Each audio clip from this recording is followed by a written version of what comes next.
Here we go then, this starting grid. We've got David Munoz, Alonso Kelso with Takuma Matsuyama, Ivan Ortela, Van den Goorberg, like we said, on those front two rows. Then we've got Josito Garcia, Moreira and Holgado.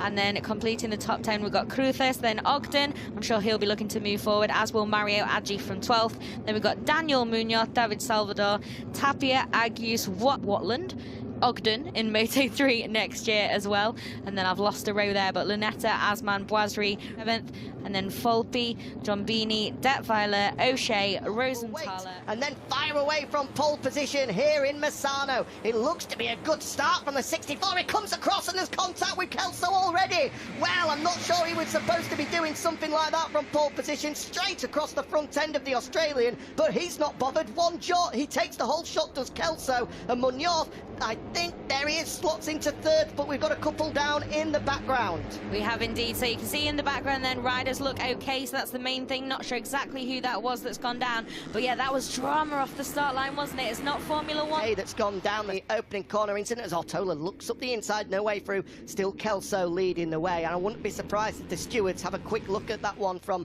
Munoz off the starting grid. As you say, Fran, we know from his Red Bull Rookies action and in the Junior World Championship as well, he can be erratic at times, but for me that was just over the mark there. Very possibly, yeah. It's a gap that Ortola and Kelso have got in the lead already early on here. They're flying here, are both Kelso and Ortola. What's that? It could be half a second, maybe even a second as they come across the line. Holgado, Munoz and the guy. Munoz still in third at the moment, although Holgado already looks to be searching for a way through there. Still yellow flags out here, as you can see. Oh, unfortunately, one of the riders is okay there. We'll hopefully bring you news on who that is as soon as we've got it. Not sure. We saw the first two riders up on their feet, yeah. I thought. So, yeah, hopefully we'll get an update on that then as soon as we have one. But at the moment then, yep, so championship leader up into a provisional podium position at the moment. Oh, it's getting tight there. Josito Garcia. And good gains has the Malaysian, and now under attack though. So it's very close between these two then. I'm sure it will go. Gains off the start. Calm few laps for the number 96 and slotted into fight for the podium early doors. It looks like the other rider that went down is teammate Ivan Ortola, the Austrian Jacob Rosenthal. We can go. He's stretching. Not a lot of people are able to live with the pace. Yeah, absolutely. You can see then now Mario Ajii Matsuyama, but the Astra Honda man looks like he's already looking for a way through on the Japanese rider. Could be an interesting one. Ajii has raced here in the rookies, so yeah, obviously the number 16 still looking for that debut podium all the way back at the start of the season in Portugal, but yeah, some good pace from Ajii so far to have moved up from a little bit more of a difficult qualifying than he probably expected.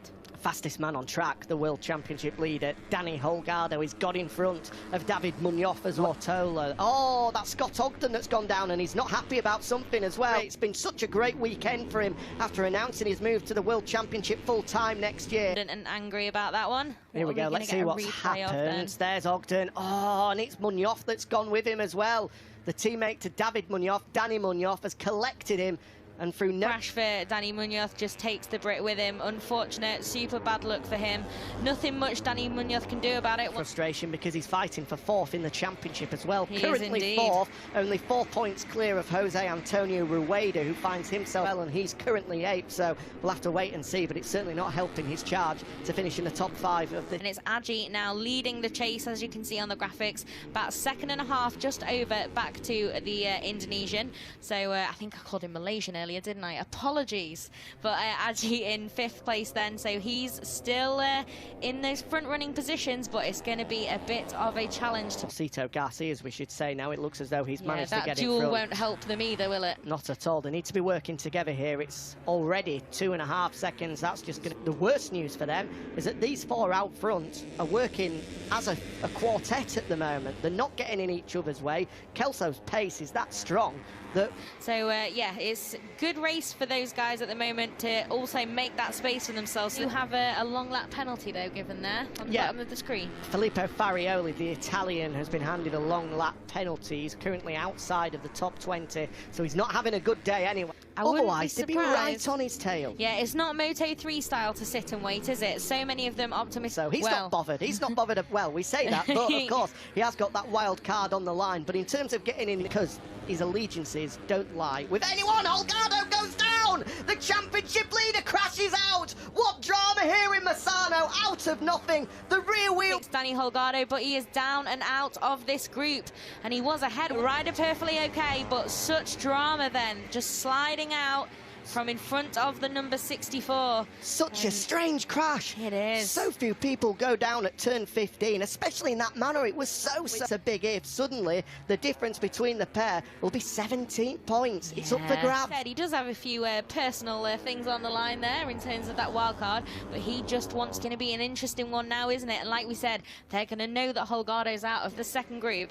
Now, absolutely huge, and it's Van den Gorberg who's leading it. Really impressive stuff from him. Yeah, big shout out for Zonda Van den Gorberg, of course. Picked up a hat-trick of wins in the European Talent Cup at Aragon, proving race by race a best result so far of... And there were three then. This is an intriguing one now, and they seem to have just caught up a little wee touch off the line. He's been pretty much pitch perfect, hasn't he?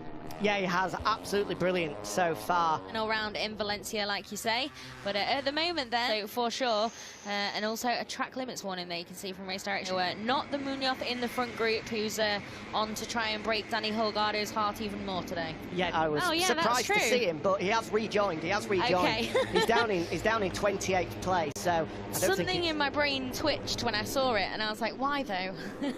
But yeah, okay, so good news that he managed to rejoin at least, but difficult couple of months for him, but I'm sure he's got good people around him. The Aspar squad, of course, have been there, done that many times. And it's all quite calm and collected, if very fast out the front, but it looks like there's some real spice at the front, as you say though, Fran. Kelso still leading the way and still has that 2 or 3 bike length advantage over on his way through turn 3. That was a fairly big moment for the 60. Well, how they're going to catch him and pass him at this rate, especially because Munoz now starting to look a little bit Spaniard. They are both indeed Spaniards behind our race leader. But yeah, if the number 64 then starts to see that gap grow, it's good, isn't it? Good stuff for these guys. Really close race here, and it's still these three then at the head of that group at the moment. That's Indonesian Ajii going around the outside there, making it look very casual. The number 84 at the front of this group, and Josito Garcia as well on home turf for his 58 team, of course, as well. That was a great move by Ajii, rolling around the outside of 12 as well. Those fast 3 right-handers, when I say fast, I mean fast. They're still from Ajii as he looks at the inside of Van den Gorberg, but no way through for the Indonesian. Not at turn 1. I thought he was going at turn by the Dutchman. Yes, very much so, but really impressive ride. I don't think we can really impressive stuff from that qualifying, and to do it again in the dry on race day with the sun shining is really... He's led every lap so far. We've watched FIM Junior World Championship racing. A little bit more in the locker for Ivan Ortela and David Munoz, but yeah, it's just looking fairly comfortable for the Watley's made progress up to 14th, and David Alonso fresh from taking the rookie's crown. Up and up and up, and I'm sure the alarm bells are starting to ring in the minds of Ortola and Munoz here. Yeah, and you can see there their new best race lap. To be fair, the fastest lap of its infraction then, this time for Carraro, so it's been too many times, and it's a long lap then for the Italian. But hopefully we'll be able to kind of slot back into the pack, given that there's such a big freight train here, at least might be able to get back in. 4th place, here comes Mario Ajii though, Super Mario up the inside, is he? No, it looks as though there was no way through. The Indonesian finds it easy around the outside. High, wide and handsome there, where on earth is he off to? Yeah, that was a bit of a commentary curse there, wasn't it? Sorry, Luca, but yeah, good stuff from him. Who's now, moving up there then, as that shuffled everyone around a little bit. Not sure if Carrara's just lost a position there, or if he find out soon enough, because I'm not sure we got the graphic before they did. I'm not sure if Kelso has made a mistake on that lap, or whether he's cooked that rear tyre, because through the first... A little bit further down the field, who had to help him out after that, but yeah. It's a pretty dramatic race so far already, isn't it? On the fight for 4th place, and suddenly across the line momentarily. There'll be just 5 laps remaining here at Misano. And is Keller and Munoz growing into this one? Let's not forget that out of these front 3, Kelso and Munoz have race-winning experience. Ortola, despite being 3rd in the championship, is still gunning for his... It's intriguing now, isn't it? It really did look to me like I was expecting maybe he'd just be able to keep that, and maybe them though to have really cut that group down. You can see that big look over his shoulder. Maybe there's not enough information on his pit board, because if I was doing it, you'd say +0, Group 3, so he knows he's a bit impatient and looking for a way through on the number 66. Yeah, Ortola has got some pace through both Cavone and then into turn. Crucial coming into the final sector as well, if he can just give himself a couple of bike lengths before they get to turn 14, the hairpin, which is going to be a huge overtaking opportunity. The side sits up from behind the bubble, so maybe he's quite happy just sat there in third with now 4 laps left. Yeah, that was a pretty weird sight, wasn't it? It looks so casual, David Munoz, sadly, for the Swiss rider. Hope he is a... For 4th place, 8th at the moment, and finally one for Danny Munoz as well, having crashed out earlier with long lap penalty. Meanwhile, here is this fight for 4th place, currently led by the number 9 of Colin Vaya, the Dutchman. In round of the season, later in Valencia, he went from 31st on the... Yeah, very much so. It's got a frog in my throat there. Yeah, very much so. We saw Zonta van der Gorbeek there under it in there. Josito Garcia, as ever, pretty fast is the Spaniard and fighting it out still. Luke Lunetta, has he done it? And unfortunately, he has not. So now... Lap ticks by, and it's still as you were. Kelso, Ortola, Munoz. 6. He was almost sent to the moon there, but he somehow holds on, and now we've got our first move of the race. Munoz dives through, and Ortola and Kelso goes wide. Kelso goes wide, and he's handed the lead over to David Munoz. And there's so much of this, in fact, all of this race up to this point, now down in 3rd place, and we've got a real duel already for the lead again as Ortola... Caro looks okay, runs a little bit wide. Munoz has a good look to his left, and Kelso comes up with something from 15, and he's looking to recover a few places after that mistake. Munoz a little bit by surprise there. Like he's going to fight this out to the wire then, and he's managed to recover from that moment now. And let's see what the number 24's got. Can he keep it to the line? Can he take that first win? He's down to turn 8 of Quercia, but it's Ortola that somehow holds off. Yeah, he does. Drifted across to the right-hand side and collided with Kelso. Thankfully, we've had no such problem since, as here comes Kelso. That's a brave move, but he gets it done. Brilliant from the Australian at Cavone. Into the race lead, then the number 66, who'd led the majority of this one until a bit of a wobble at the end of this one now. Interesting that he just won a test match so far. We've not had too many dramas from these 3. Here we go then, last lap time in Misano. Kelso leading the way from Ortola and Munoz, as it has been for a very long time in this race. Way adrift here.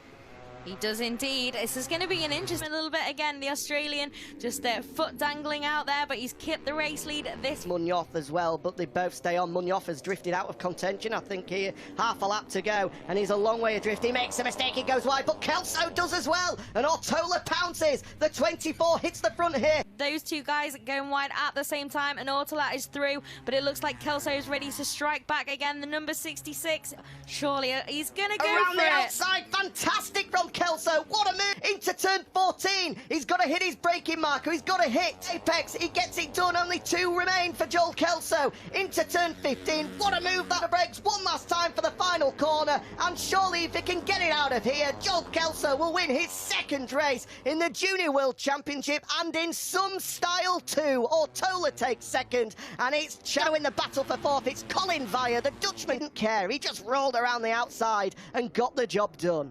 Brilliant from the 6-ship contention. He'll move on to 133 points, so he's not 50 adrift of Holgado after his DN. And here are the final results. Joel Kelso in the end 3/10 clear of Ivan Ortola. David Munoz backed off on the final lap to take an to 9th, split by only a 2nd. Josh Watley, the Brit, takes another top 10 finish ahead of Alonso, having started on the front row of the grid, eventually finishing outside of the points. A disaster came across the line in 20th, a disappointment for him as well. The final finisher, Marcos Rubio.